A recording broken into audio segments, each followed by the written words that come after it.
ഹാജരാക്കും. റിപ്പോർട്ടർ കോഴിക്കോട്. കോട്ടയത്ത് സ്വന്തം മാതാവിനെ ബലാത്സംഗം ചെയ്യാൻ ഒത്താശ ചെയ്ത് കൊടുത്ത മകന് 20 വർഷം കഠിന തടവ്. കടുത്തുരുത്തി KS പുരം സ്വദേശി ജോജോയ്ക്കാണ് കോടതി തടവ് ശിക്ഷ വിധിച്ചത്. ബലാത്സംഗം ചെയ്ത കൂട്ടുപ്രതിക്കും 20 വർഷം തടവ് വിധിച്ചിട്ടുണ്ട്.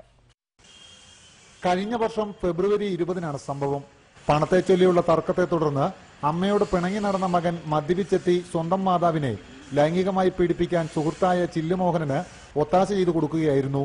മോഹനൻ അമ്മയെ ബലാത്സംഗം ചെയ്യുമ്പോൾ മകൻ ജോജോ പിടിച്ചുകൊടുത്തുവെന്നാണ് കേസ്.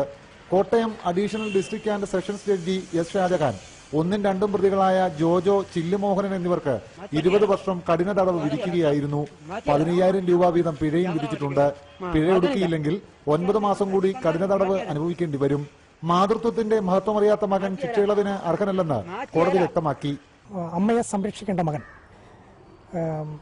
രണ്ടാം പ്രതിക്ക് റേപ്പ് ചെയ്യാൻ വേണ്ടി അമ്മയെ പിടിച്ചുകൊടുത്തു എന്നുള്ളത് ഏറ്റവും ഹീനമായ പ്രവൃത്തിയായിട്ട് കോടതി പ്രത്യേകമായിട്ട് നിരീക്ഷിക്കുകയുണ്ടായി. Kaduthuruthy CI V. Rajeev, SI KP Tomson എന്നിവരുടെ നേതൃത്വത്തിലായിരുന്നു അന്വേഷണം. വൈദ്യപരിശോധനയിൽ ബലാത്സംഗം നടന്നതായി സ്ഥിരീകരിച്ചിരുന്നു.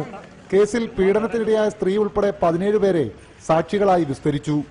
റിപ്പോർട്ടർ, കോട്ടയം.